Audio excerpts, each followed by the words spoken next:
Hello and welcome to the Blessings in the Streets podcast. I am your host, Joseph B. Roberts, and in studio with me today is a phenomenal young lady that I've recently had the pleasure of meeting. She's doing some great things right now, a lot of multiple projects going on. She's very passionate about empowering women and just giving back to the community in so many different ways. Just a very multifaceted individual with a lot of vision, a lot of purpose in her life, and it's just allowing God to use her in a mighty and a magnificent type of way. And she's taking time out of her busy schedule to be with us today to share a little bit about her journey and her story. So without any further delay, ladies and gentlemen, let me introduce to you Miss Sabrena Ford. Sabrena, thank you for being on the show today. So glad to have you. Thank you, Joseph. I need to have you around with me introducing me all the time. That was a wonderful introduction. I love that. I need to keep that recording. Well, absolutely, absolutely, and it was all true. It was all true. Like I said, I Yeah, had the thank you. Yes, thank you. I know we've only known each other for a short time, and of course, we had the pleasure of finally meeting face to face recently, and got a chance to get We to know each did. other We and share some did. things. So, Uh-huh. this was a no brainer, obviously, to have you on the podcast to elaborate a little bit more, not only for our audience, but just again for me to just learn a little bit more, another layer of who you are and what you're doing. So, I don't take that Yeah. lightly. So, with that said, before we jump into our, meat and potatoes, if you will, of the show, I do want to give you an opportunity to share with the audience a little bit about yourself. Give them a little taste, a little introduction to who Sabrena Ford is, what you do, where you're from, anything that you'd like to share at this time. Yeah, sure. Thank you again for having me on, Joseph. I really appreciate it. Again, everyone, I'm Sabrena Ford. I am the founder of Women with Purpose Tour. It's an empowerment tour for women entrepreneurs. It's based here in Dallas, Texas. I'm originally from Texarkana, Texas, a small town right on the border of Arkansas, Louisiana. If you've ever been to Texarkana, you know it's very small, so don't blink and you might pass it if you do. But I come from a small family. My mom's side of the family is really small. We're all kind of spread out now: Texarkana, Dallas, Houston. My dad, he's actually from Nigeria, so I'm half American and half Nigerian. So he's here in Denton, Texas as well. So it's been great here in Dallas. I love Dallas. Dallas is my home. And I'll always consider Dallas my home, even though I'm from Texarkana. Dallas is just home for me. I'm sorry, I hear an echo, so I'm just gonna pull this back a little bit. No problem, no I problem can at still all. hear you though. Great, great. So yeah, Yeah. that's beautiful. And you know what? And it's interesting you had made mention about your dad being Nigerian. I don't know what it was about just looking at your photos, of course, online, and then of course meeting you. It was just something in me was saying something's in her, something extra, and I wasn't sure. And, and I didn't know like should I ask that at that time? But so I'm glad you clarified You know that. what's So it funny? makes sense. 'Cause I don't know What's if it was your funny? facial features or it was Yeah, it something. I think it is. was your facial features that was just It standing is. out to me that made me think something she has something else in her. And so Yes. I'm glad you shared that. Go ahead. Sorry. It's funny because no, you're fine. Every time I'm out, like if I meet Nigerian people, they instantly recognize me as Nigerian. And I asked my mom, I'm like, Mom, like, do I to you do I look Nigerian? She's like, yeah, you look like your dad. And I grew up with my mom, so I grew up and I identified as American. But when I'm around Nigerian people, they look at me and they're like, you're Nigerian, right? And I'm like, how do you know? I just know you're my sister. You're my sister. I love it. I love it. Because again, I grew up around my mom. So, I actually didn't learn that I was Nigerian until I was 13. So growing up, I thought my sister's father was my father growing up. And like I said, around 13, that's when I really found out that I had a different father and that he was Nigerian. And then I learned, I'm like, oh my God, I have all this culture running through my Wow. blood. And so we'll dive a little deeper into that identity issues. Okay. So I guess we'll talk about that a little later. But I had a little identity issues for a little bit because I'm like, who am I? So Absolutely. I guess then that would be expected considering, you think about when other mhm. kids growing up who, let's just say, for example, probably the most common one we think about is, biracial backgrounds where, you have Yes. a black and a white parent, and the identity Uh-huh. issues that come with that. And, Yeah. so, and I've known a few people personally who experienced that. And, and some Mhm. of the challenges that they've mentioned about that, fitting in and, what side do I have to choose? Do I accept it all? On Yeah. all those kind of dynamics. So I guess with that said, because as you stated, that is something I wanted to dig a little bit deeper into, which is Mhm. just really having you, if you would, tell us what was it like actually for you growing up. When you think back to that time, please share with us, fond memories that you have about your childhood growing up, Mhm. and also, any particular challenges. You've already started to embark a little bit on that. A little, any Mhm. challenges that you may have had to face, and what was that like going through those challenges, and eventually, of course, being able to kind of overcome them. So kind of Yeah. take us back to Texarkana, and for those Texarkana. Woo. who may not be familiar with Man. Texarkana life or Texas in general, kind of walk us through what Yeah. that situation was like for you. Yeah. Yeah, so I'm an open book. So I when I do podcasts, when I do interviews, when I speak to people, I'm honest about my childhood, about life, about things that I've gone through, things that I'm going through.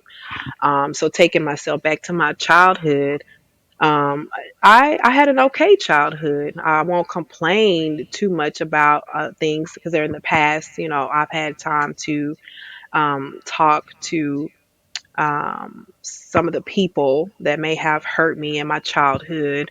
But yeah, growing up, it was different. Like I said, because in the beginning, everything was kind of great, you know, until my mom did meet my sister's dad, and then he became abusive to her. And then things started to change, and I started to see a dynamic and the way my mom carried herself. She ended up getting on drugs. She ended up just completely kind of just changing from us as kids to when we were growing up as teenagers. Um, so it was difficult at times. There were times where she left us, and like we didn't know where she was. Like asking my sisters, "Have you seen mom?" Nope, haven't seen her. Luckily, I was working at KFC at that time because that's literally what we ate, chicken. Like I would literally bring us food home all the time. Sometimes we come home, the lights are out, and my classmates knew it. A lot of my classmates, they, invited me to come stay with them. I even ended up graduating high school living with a friend because my mom just like, I don't care, or I'm going back to Texarkana. I was like literally like a week or two before my high school graduation. She's just like, no, I'm just gonna up and go back to Texarkana. And so one of my friends allowed me to stay with her just so I can finish school and graduate high school on time. Because if I had went back, I would have got set back a whole another year. From Texas and Arkansas, they have different schools and or different classes and things like that. But that was really hard to see my mom go through that from changing because we used to do so much together and my sisters and she had us in sports and doing all kind of things and then one day it's just like she changed. You know, if you've ever experienced a friend or family member that wasn't on drugs and then now they're on drugs, you know how that changed. It's just the whole dynamic changed. And then the most traumatic thing that happened in my childhood was um, honestly finding out my grandfather was a pedophile. Like, I'll be honest with you guys. Like, when I was 12, my grandfather, he tried to kiss me in my mouth. And I knew that wasn't right. I hope any child and any 12-year-old boy or girl out there knows that no adult should be trying to kiss you in your mouth. And if you feel like something is wrong, it's wrong. And so at that time, that was kind of the shift in my mom and I's relationship, the shift in her changing. So I really didn't feel comfortable telling her about it. I told my aunt, one of my favorite aunts who's now passed on, I told her about it. And the next day she got to work on it. And that's when we kind of found out. that he had touched all the women in our family, my mom, my aunt. He touched my sister, um, all of his daughters. He did. Around that same time, one of my uncles went missing. We haven't seen him since that the whole secret came out. And so we're just don't know why he just vanished. We don't know if he was touched, if something happened to him. And with him being a man, maybe he was just afraid to admit it. We don't know to this day. Like one of our uncles is just missing. He doesn't want to be found. So we still don't know what particular incident really led to that. We can only assume that's what happened. Um, but that really hurt because I felt like as a child, I broke up my family. And I never really, even to this day, kind of healed from that, even though I know I did the right thing. I never to this day healed from that because I feel like I'm the one who kind of broke up our family. Because after that, of course, our entire family changed, you know. But on the good side, because I don't want to just, oh, she had this traumatic childhood. No, I'm a I other than that, because we all experience things, right? So I had a great childhood. Like I said, I thought my sister's dad was my dad growing up. And to this day, like their entire family still calls me niece, still calls me cousin, still like looks at me as their family. And I really appreciate that. That means so much to me from them to still accept me to this day as their family. And so I love them for that. I call them family. They call me family, and it's just a great relationship that we have with my sister's dad and her family. And so that was probably some of my best memories growing up, being with my sister and her dad's side of the family, because they have such a big family. There's so many cousins. Hmm. Literally a lot of people on her side of the family. But yeah, childhood was great, just me and my sisters growing up with them, picking on them all the time. They picking on me. We're fighting back and forth. Especially my older sister. Like she's so funny. She loves to read books. And she gets so invested in books that we used to sneak in her room while she's reading. She didn't even know we were walking in there, taking her stuff, getting her little makeup, clothes, whatever we wanted, and she never knew. So we still joke with her about that to this day. Like, you read books so hard, you don't even pay attention to anything around you, and she still does that.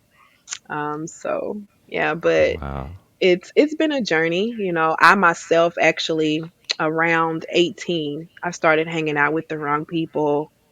I started doing cocaine a little bit. Well, I wouldn't say a little bit. Let me not sugarcoat that. I started doing cocaine for about a good till I was 18 till I was almost 20.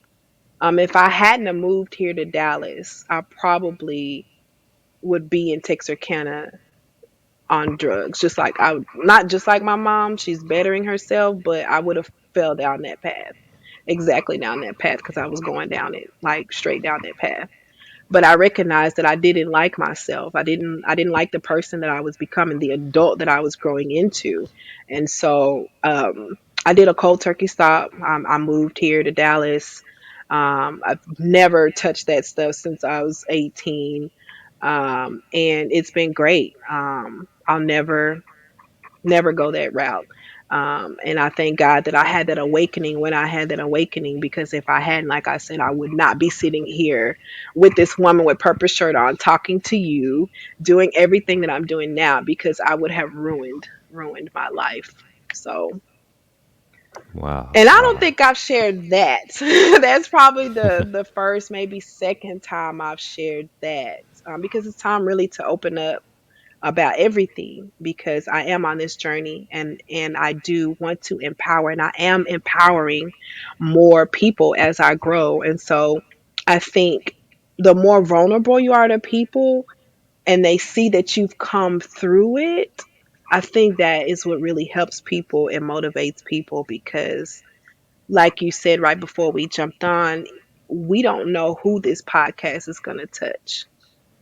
Even if it touch and reaches that one person, that's all. You and I have done our job today. Absolutely. Absolutely. Yeah. Wow, what an incredible story about your upbringing, and I guess again, first and foremost, appreciate your transparency and sharing what you've shared. I know it's not always easy to you know pull back those scabs, if you will, and start venturing down Uh, paths that might have been more of the darker times of life, if you will.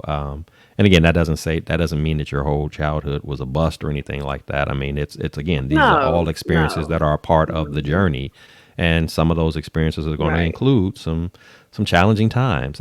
Your challenge may not be mine, mine may not be yours, but we're going to all go through those challenging moments. So much to unpack, just even in Absolutely. in your initial introduction here. I'm thinking first off about you saying that you didn't find out that the father that you thought was your father. You didn't find out that that wasn't the Hmm. case until you said about 13 or so. Um, so I'm curious to know Yeah. with that, like, was that ever even explained to you as to like why weren't you told beforehand, or did that even come up, or how did just all of a sudden, okay, today's the day that we tell you your dad's not your dad. This is actually So who your that's dad is. funny. So that's funny. So my aunt that I just mentioned that I trust and confide in, it was her. I was actually I was actually teasing her son. I don't know I can't even remember what I was doing. But my aunt, she does not, or she did not play. She's not here anymore. She did not play about her kids. Like, you better not mess with them, pick on them. I don't care. And we're cousins, so of course we all, mess with each other. So I can't remember what I was doing to my cousin. I don't know. But I was doing something that she obviously did not like, because out of nowhere she's like, "Well, that's why Robert Jr. ain't your daddy anyway." Oh. What? Like, literally, it wasn't a sit down, Sabrina, let me tell you this. It was because I was teasing her son. I don't know about what, my cousin, I forget. And then my aunt's just like, "Well, that's why Robert Jr. ain't your daddy anyway." And so that's when I started asking my mom questions like, "What's going on? Who's my dad? What is she talking about?" And so that's when I don't even remember my mom and I don't even remember what she explained to me then. I just remember not too long after that, me meeting my dad. Even though I had met him at an earlier childhood age, I just never remember him. And Hmm. so my first memories and recollection of my birth father is 13 years old. And so once we met, I spent 2 weeks with him, a summer, in the summer here in Dallas, with him, with my stepmom, with my siblings, because I found that I had two sisters and a brother, which is really cool. Um, and Yeah, it was just learning that I was Nigerian was really hard for me, because it's a whole nother culture. Like, Hmm. being Black American and being Nigerian, they're two different cultures. Even though we might look the same, and we probably are classified here in America almost as the same, but we're not. It's two different cultures, and so I really wanted to understand and learn more about myself. So it was great to get to know my father. We started, hanging out more, watching movies, African movies. He started making me fufu, egusi soup, this all kind of African food, and just and so that was great, just to get to learn more about him. And I'm just so proud of my father, for what he's done. He came to the States as an immigrant, at 14 years old, and he made a lucrative career for himself. Went to Texarkana College. That's where him and my mom met, and went and became a pilot. Flew for Southwestern Airlines, flew the troops, flew cargo. He's retired now, but I mean, he's made a lot of money in his career, and so I'm just so proud of him that he was able to come here at such a young age and able to build himself up and live out the American dream for himself, and he does. And so I'm just really thankful that I get to know him and get to spend time with him now, and just learn more and more about him. I haven't got the language down yet. I I do not speak a lick of Igbo. Mm-mm-mm. I'll let my Wow. dad talk to you guys in Igbo. Interesting. But other Interesting. than that, the food is amazing. Okay. Okay. And it sounds like you're, at least I'm gathering from what you've shared, it sounds like that your dad didn't have any issue with per se connecting with you if it seemed like it was that smooth of a transition once you finally got connected, that maybe it was some other Hmm. dynamic that maybe kept him away from you, you know, you know, from not, you all not building that relationship sooner than what you did. Because it, My mom said that she says that she thought he was going to take me to Nigeria and she was never going to see me again. oh, And I okay. said, "Mom, well, you should have let him." Yeah. Yeah. And I point this out because, a lot of times when mother and father are not together, particularly, Yeah. just keeping it real, particularly when it's black mothers and black fathers that are not together, oftentimes, it's treated as a dysfunctional situation.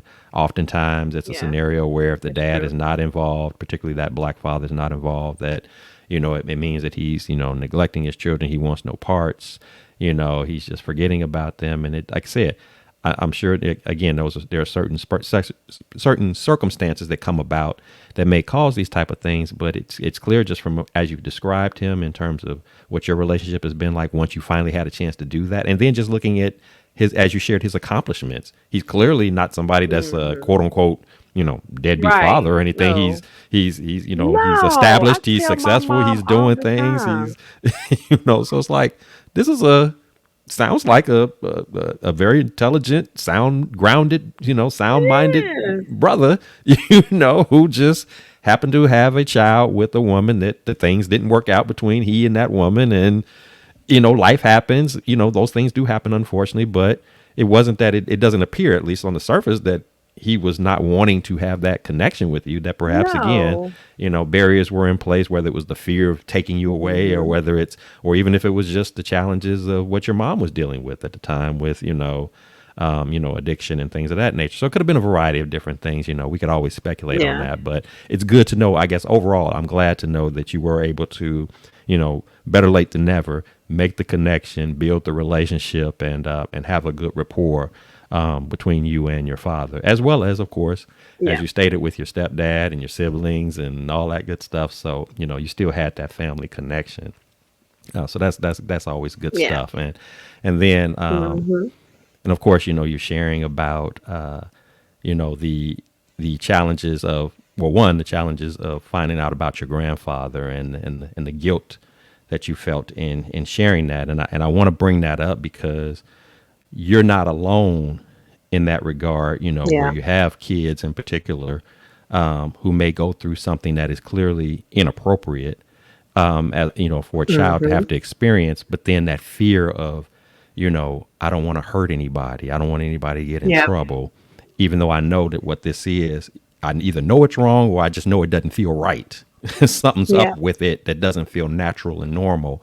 So I applaud you for having the courage to say something, and then at the same time, I also would say to you and anybody who has an opportunity to listen to this, who, may have experienced a similar type of situation or may still be carrying around that guilt of, should I tell, or I wish I wouldn't have told, because I feel bad now at what trauma it caused, what confusion and chaos it might have caused. And I would say to anybody that's feeling that way, including yourself, is that, you did the right thing in telling it. Right. It's important because, anytime that somebody's doing something that is not appropriate or harmful to you, you should have that Hmm. conversation with somebody to, one, confirm that what you're thinking is accurate, and secondly, to Right. hopefully eliminate the problem from happening. Hmm. And I think that's one of the challenges that we have sometimes when we talk about, the spirit of forgiveness. When we always think about forgiveness, we always think about that person who did something wrong to us, who hurt us, who mistreated us. And Hmm. you had said at the top of the show about, while there have been some challenging times in your life, you've had time to process and forgive people and move forward and all that kind of stuff. But sometimes even in the challenge of forgiveness, I think one of the greatest challenges that comes with that is forgiving yourself. And again, Yeah. did you do anything wrong by telling? No, but you've convicted yourself of something that you actually didn't do wrong. And so, Hmm. My thing to Right. you, and my word to you, and my word to, again, anybody who might be feeling similar to, these thoughts and feelings that you've expressed, is that forgive yourself. You didn't do anything wrong. It's okay. And even if you did something wrong, Right. it's still okay to forgive yourself. We all make mistakes. We all fall short. And again, I want to emphasize what you did was not a mistake. It's just, though, but because you're carrying that weight of guilt on you, if you want to be healed from that, if you want to begin that healing process and that recovery process, it's going to begin with you actually forgiving you. Yeah. For you That's actually true. forgiving the person who might have violated you. In this case, your grandfather. If I've forgiven him, and if I've forgiven myself for what I believe, and quotations on that, what I believe I created problem wise or whatever, if I Mhm. can forgive that, then now I've opened myself up to be healed from that. I've opened myself up to be able to recover and be unashamed. Because that's also another Yeah. element to it. People go through stuff like that and they feel shame. They feel Yeah. embarrassment. They feel like, because you talked about that, like, I didn't think you started to question your value, your worth. And eventually, as you get older, as you shared, it now causes you to, whether you meant to or not, engage in, bad circles of people, which leads you into, Mhm. in your scenario, you talked about, you know, sampling a little bit in the realm of cocaine usage and, Mhm. and things like that. And it's Mhm. like, and like you said, by the grace of God, in that moment, you were convicted to say, you know what, this is not a good thing for me. And in essence, perhaps Right. even not only just prevented yourself from maybe going down the path of ongoing drug usage, but even perhaps even saving your life. So so Yeah. much Oh, to yes, unpack in that. absolutely. Yes, absolutely. And so I, Absolutely. I There's don't so take many such more moments. stories. I'm sorry. No, you're good. No, you're good. No, I you're mean, fine. and I Man, appreciate you no. opening That's up and saving a laying that life all right out. there. True. Yeah, Yeah. you telling the story, you potentially save a life. But in telling your story, it's a Yeah. reminder to you that your life was saved, and it wasn't on your own strength. You didn't just magically on your own self convict. And this is where God comes into play. He saw something in you. He saw a work in you. He said, you know what, my daughter Sabrina has some work to do. I have to have her go through what she's going through. I have to break her down to the levels that he broke you down in, because look at the work that you're doing now. You're out here trying to empower women. Well, how can you empower women if you don't Exactly. know what it feels to lack power? If you don't know what it feels to, be weakened, to feel, vulnerable, to feel like, all the weight of the world is on you. It's going to be a little bit more challenging for you to come Mhm. across women who've gone through stuff or have gone through stuff and trying, hey, just keep your head up and fight the good fight. And they looking at you like, what fight Right. have you been in? We What, right. what battle have you Exactly. gone through that you can, Mhm. I mean, I appreciate the Yep. kind words. It all sounds nice and warm and fuzzy, but what pain have you experienced? What challenge? But see, now you have stories to Yeah. tell. And again, it's not to say that even if your story is a scenario that's similar to what their story is, that doesn't mean that yours is exactly the same thing as theirs, but at least you can show, I've been through some stuff. I've gone through some stuff. I know what it Yeah. feels like to be down in yourself and not feel worth and not feel value. But I also know what it means to pick myself, to take a moment to pause and breathe and say, you know what? I'm better than this. I'm deserving of more. I'm Mhm. worthy of more. I know what that feels like too. I know what it feels like to lean on Yeah. God, to trust him to lead me down the path I need to go on to recover, to bounce back, to be better than I was before. I know what that feels like too. Yeah. And so now you give that bright light, that new beginning to those who thought that there was no other way. You now become that living example. I've been through the storm, but I also came out of the storm too. And you can come out that storm too. I'm not special Yep. in the regard that I'm the only one that's allowed to come out the storm. There's plenty of room for us all to come out of it. So, that's why I say I Right. appreciate you sharing, even just, and we're just in the starting point of our conversation here. Just from what you shared already, Yep. it's just action packed, Uh-huh. full of power and necessity to hear Mhm. your story. That's why I do this. These are the type of stories that people need to hear, and it's not only healing for those who listen, but it's healing for those who tell it. you know, you are already contributing to your healing It even is. more just sitting here Mhm. talking about it. Now, I'm no counselor, I'm no Yep. therapist or anything like that. I'm just Joe, Right. but having platforms like this where we can just If you, I don't know if you paid That's my attention to dad's the title name. of our show. The title of our show today is From Purging to Purpose. You're walking in your Yeah, purpose, but in order to I walk in saw your that. purpose, part of Hmm. that is you got to purge some stuff. I got to get some stuff out of Yep. me. That toxic stuff, that negativity. I got to get that all up out of me so that God can replace what I've removed out of me, that purging, and replace it with the good stuff, the knowledge, the know-how, the insight, the vision, the encouragement, the inspiration, the empowerment, so that I can go out and do the work that I was created to do. Yeah. And so this is what this is all about. And I just love, just even in this beginning stages of our conversation, how you've already tapped into a lot of that. And that's why I'm spending the time and I am just on this part right here, just Yeah. because it's Hmm. it's it's so necessary for us to discuss and for us to embrace, and things that you can apply right now. Anybody listen to this is Yep. some stuff that Absolutely. you can walk up out of this podcast and start right now applying some of these principles, Hmm. and see the change right away.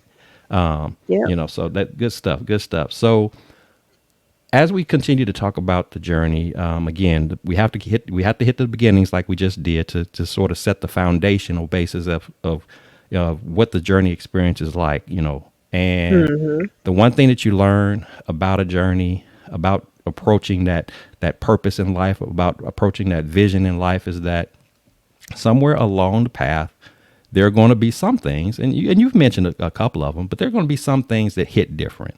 Some things that, when this adversity comes my way, when this challenge comes my way, it's going to be something that every now and then I'm going to question if I'm going to be able to get through this. Even if I'm really normally Right. good at navigating stuff and working through challenging times, every now and then we get hit with a load, a burden, a weight that's heavier than normal. And so, what I would like for you to share with Hmm. us at this time is, tell us about a time when you were faced with such a situation where you were in this moment, you were in this experience, and you were actually questioning, you know what, I don't know if I'm gonna be able to get through this. I'm a little concerned. I'm worried. I'm stressed about this. But as I said earlier, you're here today, obviously, so we know you made it through. Hmm. Tell us, what would that story be that you'd like to share with us about a time when you felt like that? Kind of walk us through that journey. What was it like for you, and what did you ultimately have to do to realize that overcoming moment, and putting yourself on that road to recover, if you will, and breaking through that adverse, challenging, dark moment in your life? What would that story be for you? Yeah. I think my story actually, I have more than one. But I want to share this one because it kind of ties into everything that I've kind of already been talking about. But just a, a challenging moments because I'm still pushing through this. Hmm. So, um, I would say my relationship with men, it's very challenging. I don't hate men or anything like that. I'm not a feminist. I don't. The Women with Purpose tour is not a feminist movement or anything like that. But I think because of everything that I have gone through as a child, um, not knowing who my father was in the beginning, seeing who I thought was my father beat on my mom like she was nothing, like literally nothing, what my grandfather did to betray my trust, because I really loved my grandfather. Like before I found out about him, I looked up to him, like the things that we used to do together, going fishing, all kind of stuff. Um, and then out in the dating world, it just, me and dating, I'm not understanding how to, um, or I wasn't taught how to be a wife. So even like with my marriage, my first marriage, it failed. Um, Not so much my fault, is of course it was both of our fault, mainly finances. But I have challenges with that difficulty, like with relationships, dealing with men. I feel I've always been a dominant person. Growing up, like with me and just my two sisters, um, I always was the tough one. I always was the one that had to fight. I was the one, like if somebody was messing with my sisters, I'm gonna go handle it for them. So I've always been tough in my own right. So I'm learning now to dial back into my feminine way. And I think the Women with Purpose Tour is helping me with that as well. Learning how to just dial back just a little bit and learn how to allow men and the men that come into my life to take lead if they're setting that example. If they're setting that example. And so I think that growing up, just my difficulty relationships that I've had with all the men in my life that were supposed to protect me, were supposed to love on me, were supposed to cherish me, were supposed to do right by me, just seeing myself just being hurt. And then the way that my ex-husband did and the way we separated and the way his narrative is about, it's just that relationship with certain men in my life has kind of caused just a little hurt and trauma for me. And so I find myself now just having actually to listen to men more. I watch more men's podcasts. I like I'm enjoying having more conversations with men. I've been surrounding myself with more men entrepreneurs just to try to understand and learn what a good man is. And learn how to understand and recognize the qualities of a good man, whether we're friends, we're dating, or whatever the case may be. I don't think that growing up, I've had that man or mom figure to teach me how to recognize that. And so, yeah, most of my relationships, I mean, I'm open book. They turn volatile. And part of it is me. I mean, I have to accept my issues that I have, me still kind of just being upset and angry with the men in my life from my childhood. It's time to kind of just really move past that and meet someone and have a healthy relationship with a nice, respectable man, and then we grow and build an empire together. So that's one of the challenges that actually I'm facing. Is like I'm still learning my own worth and my own value so that I know how to present the value.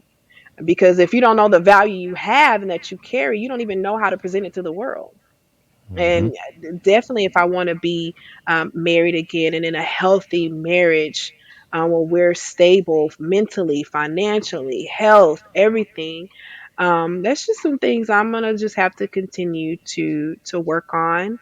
Like I said, I continue to surround myself with more powerful men, men that are doing things for themselves in the community, for their family, and just understanding more about our counterparts. Because I'll tell people this all the time. I have Women with Purpose tour, but there would be no, we can't have a world full of empowered and purposeful women without the same in men. So that's why now I'm on this journey of okay, I've been around women all my life. Listening to them isn't working. So let me listen to the men. I love you, ladies, but I'm not a feminist. I did not fight in the picket line to go work or anything, but I do want us women to feel empowered, but I do want us women to understand that we cannot be empowered unless we have our men empowered right along with us. And so that's just something that I'm learning and teaching myself to overcome and understand how to build better relationships with the men in my life. Absolutely, Yeah, absolutely. And yeah. again, appreciate your transparency and your honesty about this, Mm. and because this is one of those topics that you brought up Yeah. that depend upon the circle of people that you're in, depend upon the audience. Uh, Hmm. there could be labeled a little controversy to that because as I you know. stated, Oh, I there's know. when you think Hmm. about women empowerment, and again, nothing against women empowerment, Hmm. nothing against No.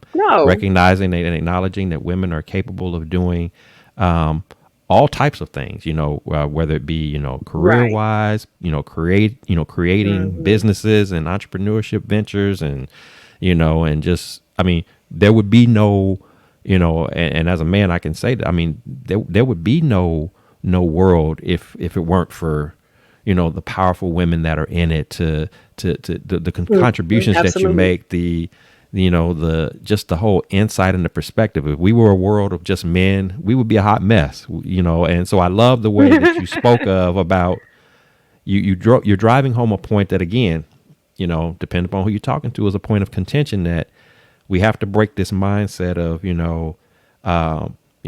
I don't need no man in my life. I can just Oh be a yeah. woman, and I can just be me and all by myself. You're trying to promote a unification of of that man and woman union.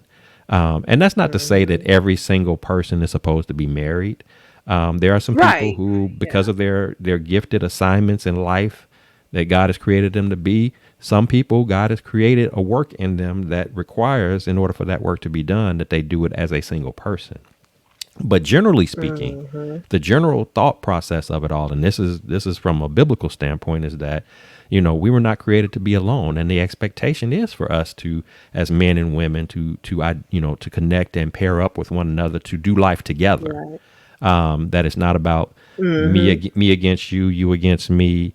It's not about Yep. any of that. And then I love the fact that and again, I know a lot of people, and maybe a lot of women in particular, who may, take offense to this, but you as a woman are saying, that I'm surrounding myself, or I'm trying to surround myself with men that I believe are basically living life at a standard, at a level that is in line with how a man should be, so that I can recognize what that good Yeah. man, quote Mhm. unquote, good man looks like. And, Yep. I'm saying good, but probably the most Yep. appropriate word would be, what does a godly man look like?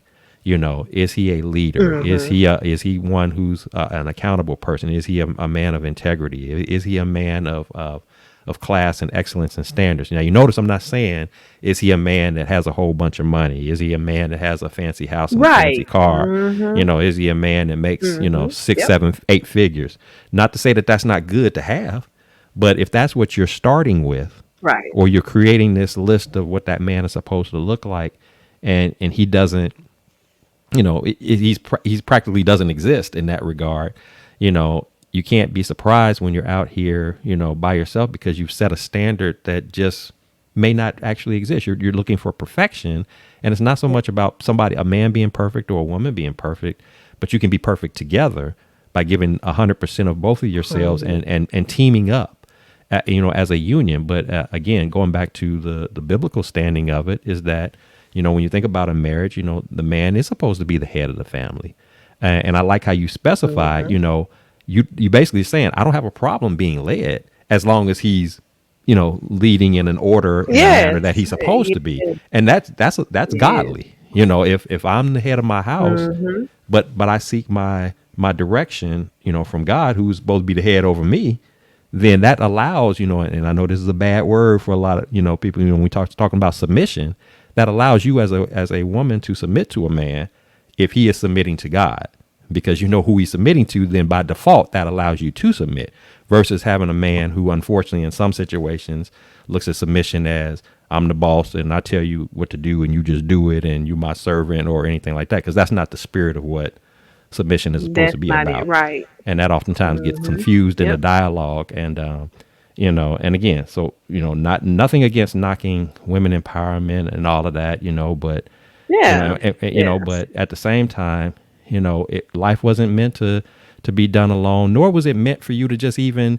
let me get mine first, and then, you know, Mm. find that man later. It's good.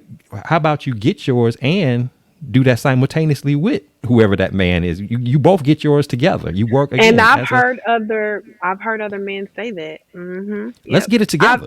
I was watching a podcast, and there was a lady, she was in college for law school, and she pretty much asked the men, "Are y'all telling me I should drop out of law school to get married and have babies?" And they were pretty much telling her, "No, don't drop out, but you should definitely be putting finding a husband and being a mother over law school."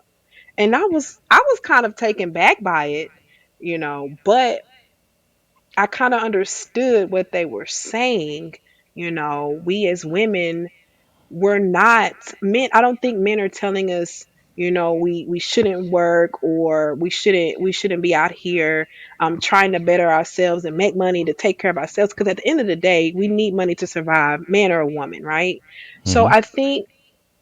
I think what men are saying is that women can't have it both ways. You can't say that you want a man to lead and you don't allow him to lead, and you're out here trying to be the leader.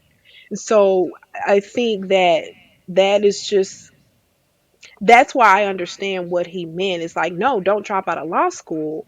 But if you meet a nice, worthy man, you should be making sure that you put him first, build that family, and continue to go to law school. It may take you longer as a woman to do it. It may not take you longer. You may be able to finish and then you guys have a baby and then you get married. It may. But as a woman, it is our jobs to make sure that we do align ourselves with the right men and the right men that we want to choose us as their wives. And so in order for us to do that, we have to put some focus into him. We have to put some time. We have to put value. We have to put effort into that. And while we all, as women, want that six-figure career, I know most of us would rather be wives, stay-at-home wives. Like, if you ask most women, they really would rather be a stay-at-home wife, or even just a wife that is doing her part, and whatever that husband may lead in their relationship, or want her to do or ask, or whatever they decide to do together. Absolutely, absolutely, and Yeah, again, I know that this particular topic can be something that can be a whole show in itself. it really It's just can. we're just dabbling in it because it came up, but Yeah, again, yeah, just recapping of what you just what you were saying though is I just love the fact that you see even having gone through challenging relationships, which includes a challenging marriage that didn't work out, you still it's beautiful. It's a beautiful revelation for you to say, you know what, I not only want to be more in tune and understanding about what a good godly man looks like. What are the characteristics? I want to surround myself with men who I believe have these traits. But then I also heard you say yeah. that about what you were doing for self in terms of I'm trying to also make sure that I understand who I am and what I'm worth. Because that's the other piece of it too. It's real Hmm. easy for us to go out and say, I want this, that, or the other in a spouse. But then, when the question comes of, well, what do you bring to this? If you were to actually meet that guy that met the standard, let's just say Yep. he checked all the boxes that were on your list. What can he expect from you? Or, and Hmm.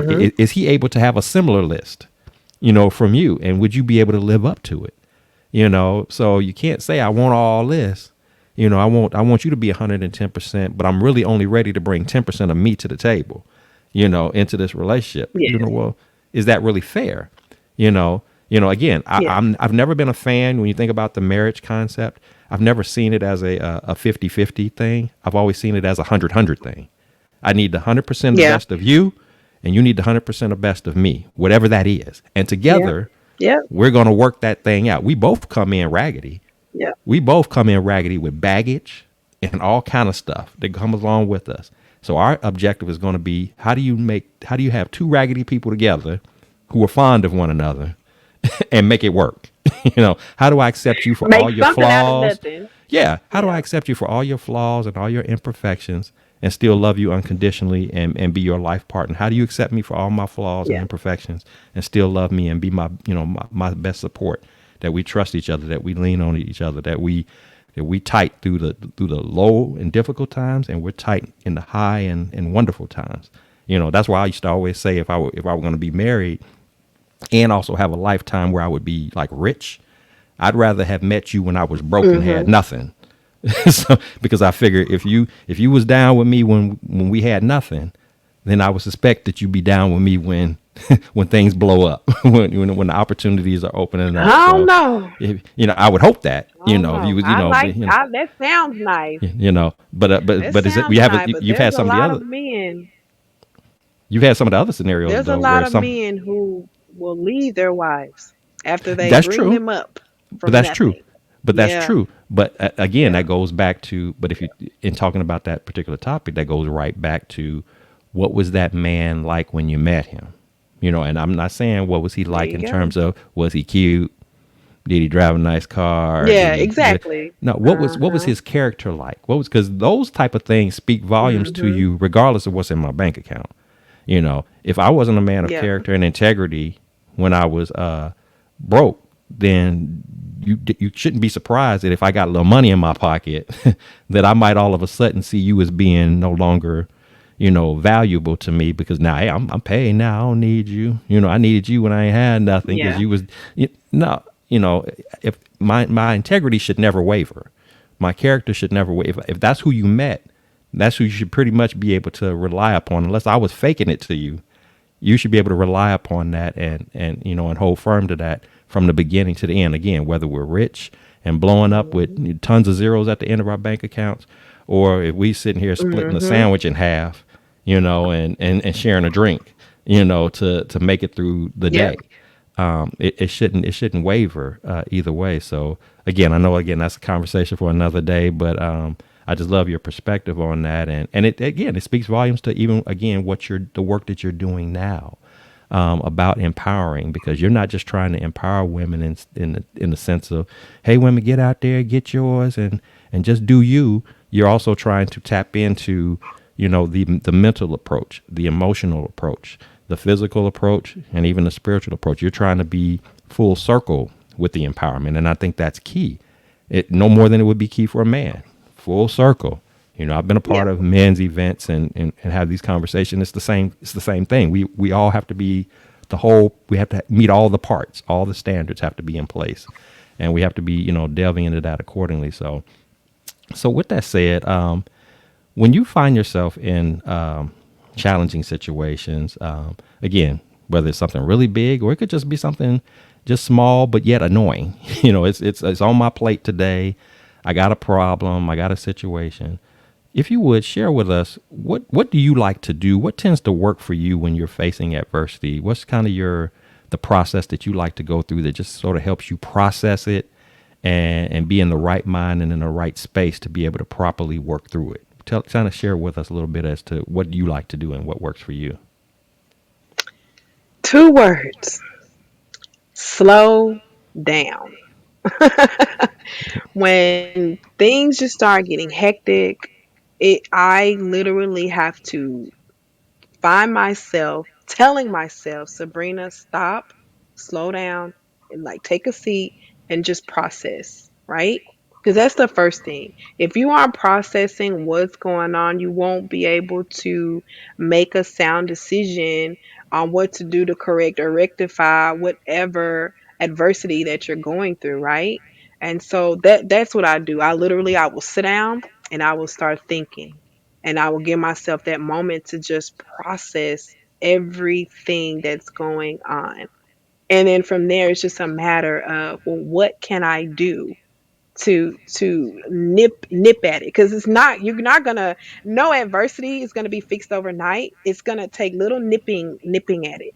So you just slowly nip at it, and you figure out little things that you can do to just try to rectify whatever is going on. So like I said, I just sit down, I just slow down, and I just think about what's going on, and I just come up with a solution, all right, a solution. And sometimes I'll come up with multiple solutions, A, B, C, because if A doesn't work out, B for sure will work out. And if A, B don't work out, C better work out. C better work out. But yes, Absolutely. I just slow down and I literally just process things. Um, I do. I love talking to myself. So I talk a lot of things out with myself. I do. I do. I am a self talker too. I have some of the best conversations I have is with me. I do. I literally because uh, I understand me. Of course, we all understand ourselves. So, uh, Mm-mm-mm. yes, I will have conversations with myself And I'll literally, if Sabrina, don't do that anymore, or like, you got to do it this way, you got to do that. And even when I'm sitting here at the computer, I'm just always just researching and just trying to come up with solutions to whatever it is. So if I could give any advice on that, I just tell people, like, literally just take a breather, slow down, and just think. Take time to just think, and things will just start processing and processing. You'll give yourself time to think with a clear head. That's actually one thing I love about both my sisters, and I learned from them how to kind of remain calm. I've seen them go through things, and I mean, you wouldn't even know. One time, my sister, and she has three kids, and she had her three kids at the time. She had lost her job, and she was out of work for a good week or two. And I kind of noticed it, that she wasn't going to work, but she wasn't upset. I mean, she wasn't crying about it. She wasn't throwing a fit, throwing a fuss or anything, making a big deal. But me, oh, I'm a whole emotional Virgo. I cry over spilled milk. Like, so I have to teach myself, just take a breather, sit down, slow down, think about it, and it'll come. And honestly, it works. Like, there's so many times these past couple years where I'm like, thank you, God. Like, oh my gosh, like, you made that happen out of nothing. But he already had made it happen. I just had to sit down and let things play out. Hmm. And what you're speaking Yeah. to is so important. Like I said, it's the whole concept of be still. Let me be still. Let me take a Yes. breath. Let me talk this thing out, even if Mhm. it's talking to myself. And again, that's nothing. You're not a Yep. crazy person if you're talking to yourself. Because when you said that, I totally related to that. I probably talk to myself every morning when I'm Yeah. out early in the morning walking the Yeah. dog. That's my time to talk to myself, to Mhm. talk to God. And interestingly enough, when I'm doing that talk, Mhm. I'll like be talking it out. I'll be talking to God about it. But then as I'm talking, all of a sudden I'll realize in many instances I talk out the answer to the problem. And it's not because I figured it out. Yes. It's not because I did something. It's just Yes. because I'm having that relation, that I'm having Mhm. that connection right now, and I'm leaving myself open to That's true. receive. Next thing I know, what I started out was talking it out, talking to myself, talking to God. All of a sudden now I'm talking out the solution. I had that moment this Yes, morning about absolutely. something that has been on my heart for some time now, a couple of months, so probably more than that. And the thought just randomly came in my head for me to be thinking about it. And next thing I knew, I was talking it through. I was talking out Yeah. the situation, and I was like, Yep. I've been trying to come up I with this love that. answer for months, and now it's the light came on today, and so now that's another thing that's off my plate. I need to fine tune it, but it's speaking the way I needed to be spoken. It's coming out. It's been revealed to Yeah. me, and that's just how I know that another example of many that God is moving, and that if we just again are still and we just open our hearts, we open our minds, and just let Him to pour into us, and He'll give us the answer. He'll give us the response. Again, and it doesn't even have to always Yep. be something That's true. major. It can be something very minor but annoying.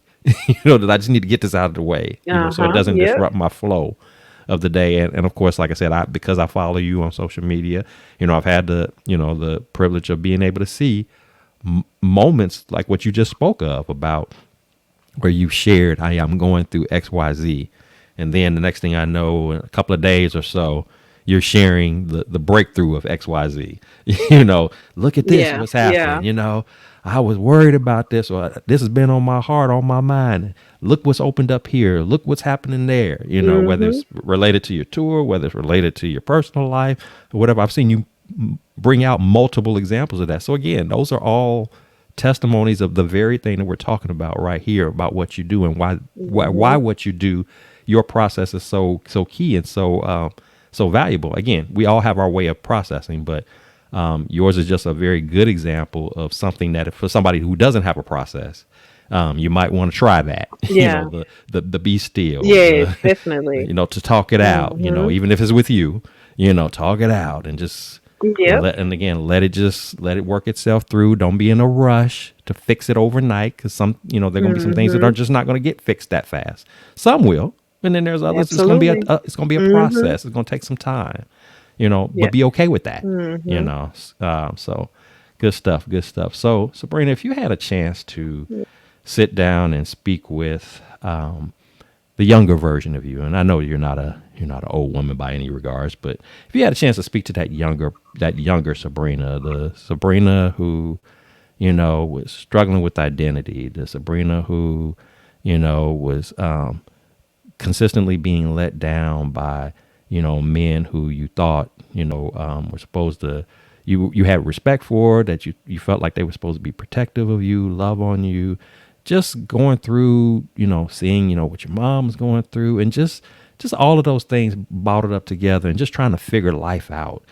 There's somebody that's listening to this podcast who's in that very same situation right now. They may not have had all the same experiences that you have, but they're in that same vibe, that they're just trying to Right. find themselves, no identity, just disappointments here and there, and they're just trying to figure it all out, and just really looking for some direction, some guidance as to what can I do to get on that road to processing such moments and these adversity moments, these valley experiences moments a little bit better, so that I can be of the right mind and the right spirit to persevere, and get through these things, so I can be the better version of me that I know I was created to be.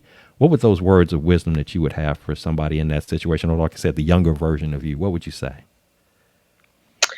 Oh, if I could go back and tell my younger self something, I would tell my younger self to invest in self more. In my teenage years, in my early 20s, like I said, like my mom, she didn't teach us about credit, about saving, about careers, about heck, she didn't even want to enroll me into college. I had to make her enroll me into college. I was late enrolling into college, right? So I would tell myself just to invest in my education more, just invest more into self, invest more into learning about finances. That's probably the biggest regret that I have in life, is that um, I don't know enough about finances to get myself financially stable at 37, if that makes sense. Like, I'm sure a lot of people can relate to that. So I would tell myself, learn more about financing, start saving now, educate yourself more, invest in self. Um, I started on my journey of learning Spanish 10 years ago. That's been one of the best journeys that I've been on. But I wish I would have started it earlier. Just imagine it out of my high school, if I just was fluent in Spanish and just been speaking Spanish this last 20 years. Just imagine how further I'd be.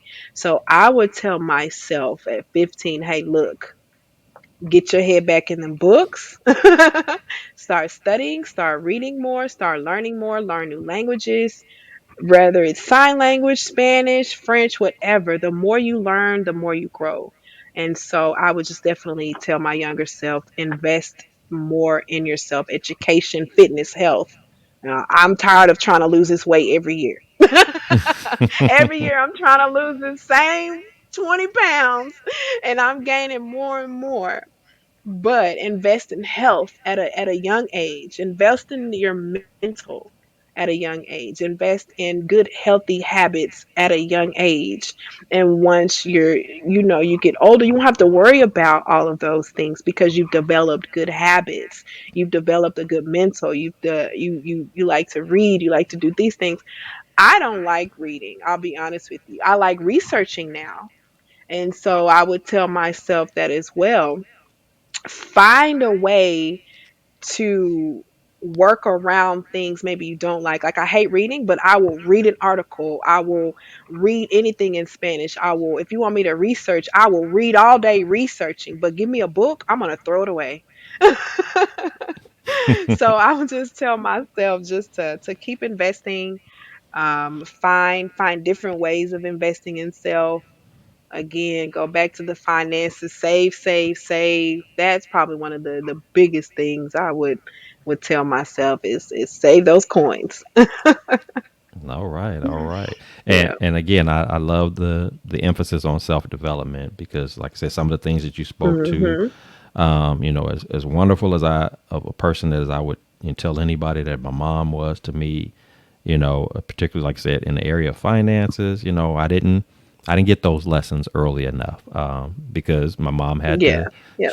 She was a survivor, so that's what I learned. I learned how to Mhm. survive. I learned how to get the most out of the money Mhm. that you Yep. made, not from a consumption Yep. standpoint. Hey, you make as much money as I you get can, it. and then when you get this money, if you know how to navigate it right, you can make that $100 stretch to $1,000. You can make that $10 stretch to $100. You can get, Mhm. and so I'm good at that.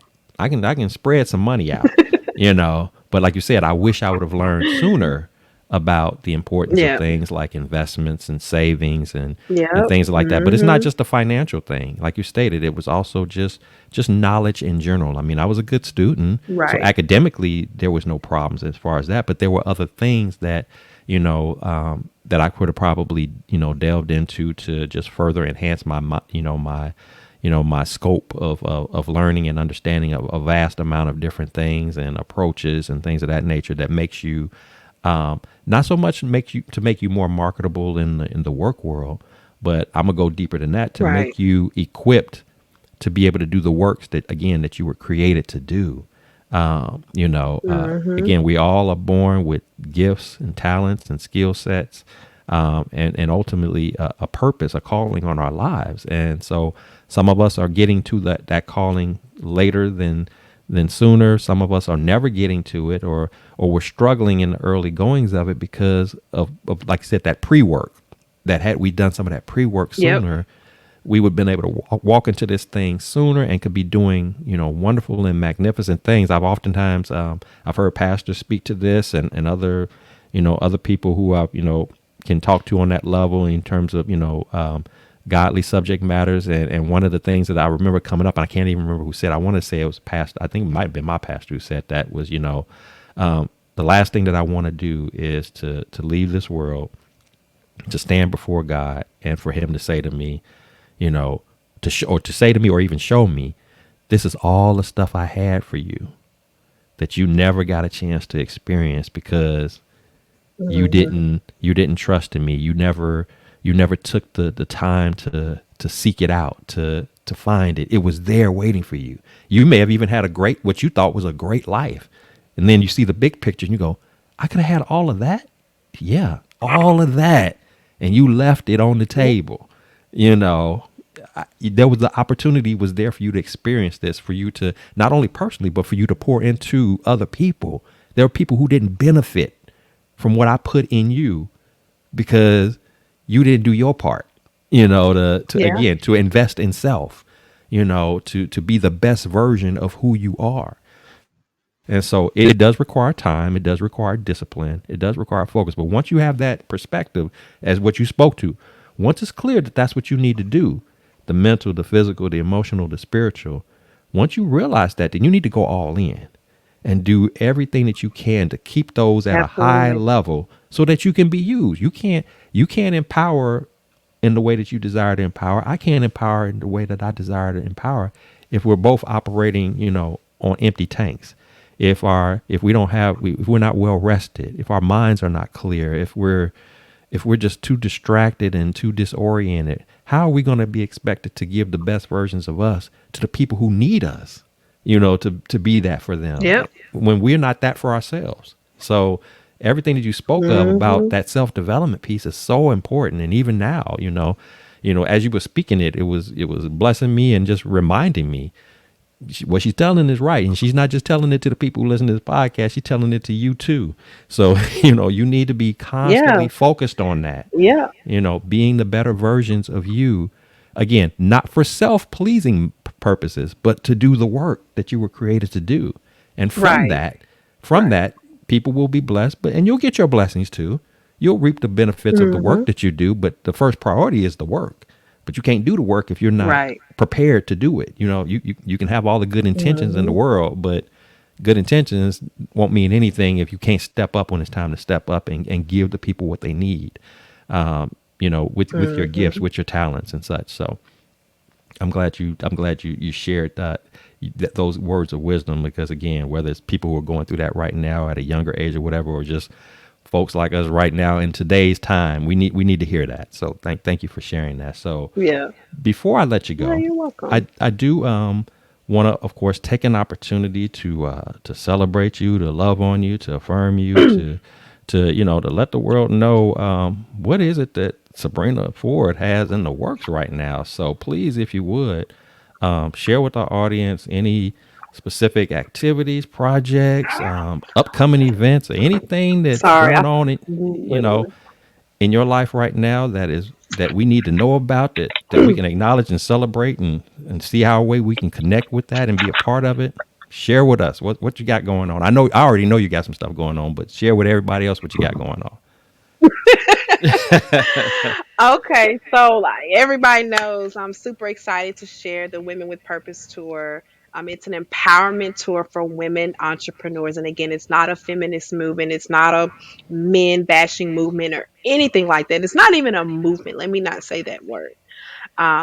But we're a conference tour for women entrepreneurs just to help promote and position women into more entrepreneurship and leadership roles.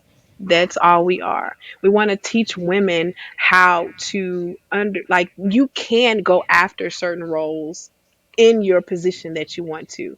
And so I'm really good at copywriting. I'm really good at creating content for people. And so one thing I like to encourage women is that if you don't know how to ask for that promotion, or if you're looking for a CEO position and you're just afraid to ask, come to me. I'll help you come up with a nice email template, professional, clean, that we can send to your supervisor and to ask for that position. Because if you want it, there's no reason why you shouldn't get it, especially if you worked hard and you deserve it. And so, the Women with Purpose Tour, again, it's an empowerment tour for women entrepreneurs. Our next event is September 17th in Houston, Texas. After that, we'll be here back in Dallas March 31st for International Women's Month. And so we'll be here in Dallas for that. And actually, every year we'll be celebrating here in Dallas. This is our home base. And so I've decided to put a tour in place every March to celebrate our home city here and to celebrate International Women's Month. And so every March we'll be here in Dallas hosting our tour. But we're always going to be traveling. So wherever you are, reach out to me. We definitely can bring the tour to you. We've already visited Texarkana, Dallas, Fort Worth, um, Arlington, and then of course here coming up we have Houston, Texas. And so we're gonna go to Houston, Texas again next year because Houston is so big. So we'll have South Houston this year, and then next year we'll go do our event again in North Houston. And so I really would love men and women to come aboard and support the tour because our next venture is our brother company, the Men with Purpose Tour. And so that's why I was saying earlier, there's no point of having a world full of empowered women if we don't have men next to us empowered as well. And so I do want the Men with Purpose Tour to happen. We kind of pre launched the Men with Purpose Tour this past March. We had a couple of male entrepreneurs here in Dallas come out and speak and kind of do like a test run on it. And people want it. People are asking for it. So the Men with Purpose tour is coming. Y'all just hold on for that. But it's coming. But right now, y'all definitely can enjoy the Women with Purpose tour. All you have to do is Google us. I've done so well with our marketing and our promoting because that's what I do. That you literally just Google Women with Purpose Tour. We're going to pop right up. You'll see our website, you'll see our Facebook, TikTok pages, and all that. So, again, just Women with Purpose Tour, Google us. And you'll see and can learn a lot more information about the tour, where we're headed to next. And then you can get or you have the opportunity to reach out to me and just say, hey, are you bringing the tour to this city? Are you bringing the tour to that city? Because if people are asking for it, we're coming. So, one of the cities that we have coming up that's in demand is Austin, Texas. We have quite a few people that have reached out and want us to come to Austin. And so, we're going to go to Austin next year. So again, like if y'all haven't had a chance to learn more about the tour, please just head over to the website, winwithpurposetour.com. Get all your information about becoming a sponsored speaker, a vendor, or even learn how to be a guest. So Awesome, awesome. And of course, you also have You also have your podcast that's getting set back Oh, up I have again, up so and much. I'm rolling. sorry. Thank you, So Joseph. don't I you have get we so supposed much we going how we on. gonna celebrate you and you don't tell us nothing about to celebrate. I need you And to look, I just Miss celebrated my Marketer. birthday I yesterday. need So, right. We celebrate your right, birthday yesterday. Miss Celebrate this Marketer. tour. You market everybody else but you. You know, and I've been guilty of the same thing. I So can let love me on let me mark everybody it. else Let me and mark it. yeah. Let me market two things right now. So I'm a photographer. So that's how everything started is with photography. So I started the brand Images You Can Hold Photography in 2020. And one of the ways that I wanted to be different with my photography was I started the podcast. I started interviewing entrepreneurs. I started an online magazine. And so you can't have a magazine without pictures. And so I thought that was a great way for me to take photos and get my photography name out there, and just network with more entrepreneurs. And so also, Images You Can Hold Photography, my slogan is let me turn your image into something you can hold. And so I make these custom bedazzled canvases. I hope it's not blurry. So I make these custom bedazzled canvases. And so this movie, actually, The Drop Spot, y'all go check it out. It's on Tubi. They're all Dallas actors and actresses. Some are social media influencers. But yeah, I make these bedazzled canvases. I'm sorry that my camera is going blurry. But this is actually my most popular product, are my bedazzled canvases. And I also take like picture frames and I bedazzle them up. And so this is one of them that I've made as well. Anybody who knows me, you know I love Selena. And so my business colors are purple and black. Purple was Selena's favorite color, and Aaliyah, her favorite color was black. And so that's why my business colors for everything is black and purple in honor of Aaliyah and Selena. And so I also have a podcast, Hidden Images Podcast. Y'all can catch me starting back this Monday, airing on my all new radio station, Hidden Images Radio Network, which I have the. I hope it doesn't go too blurry. That's my little logo there, my little thing. But yeah, so that's my next venture is the radio station. I was previously with another radio station doing my podcast, but I've decided to launch my own radio station, and so that's my next venture. There is just getting this radio station off the ground, bringing people in. I know we talked about it as well, bringing your podcast to the radio network, and so yeah, that's my baby right now too. The tour and the radio station. Those are the two things that I'm putting all my focus in right now. Besides finding a good husband, that's my focus too. So I do believe in marriage again. So Well, that's but good. yes. So my podcast is about same thing, kind of like interviewing entrepreneurs. I bring people on, interview them, let them have the floor to share their products, share their services, anything they have going on in the community, events and stuff like that coming up. And so that's what my podcast is about. It's just hidden images, those hidden figures that are out here in the world, entrepreneurs you never heard anything about, but once they come to my podcast, I'm bringing the light to them. So that's All why right. I call it hidden images. Yeah, Love that. Love that. Love that. So, yeah, as you can see, like I shared at the top of the show, Sabrina's got her stamp on a whole lot of different things. She's got a lot of moving parts going on right now, but they're all centered around, a central theme of, again, empowering, encouraging, uplifting, yep, just giving people platforms and opportunities to be heard, to be seen, for their works to be recognized. Because I mean, if any of you are entrepreneurs, you understand the challenge of just getting people to find out who you are.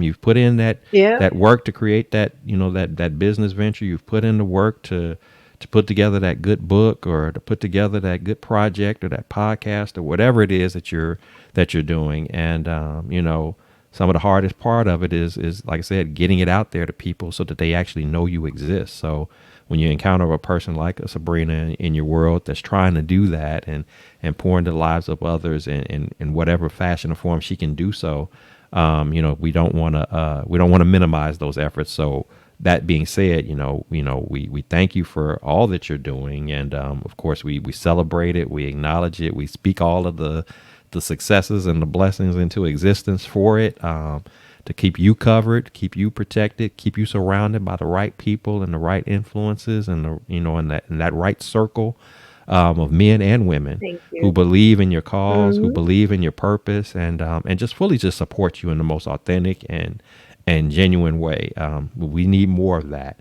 And just even as you were sharing what you were sharing, I was already talking to me, so I'll talk to you off camera about that, about some things that I have in mind that to further support what you're doing, and it's just a Yeah, wonderful thank work. It's just a you. wonderful thing that you're doing. So I appreciate you sharing that.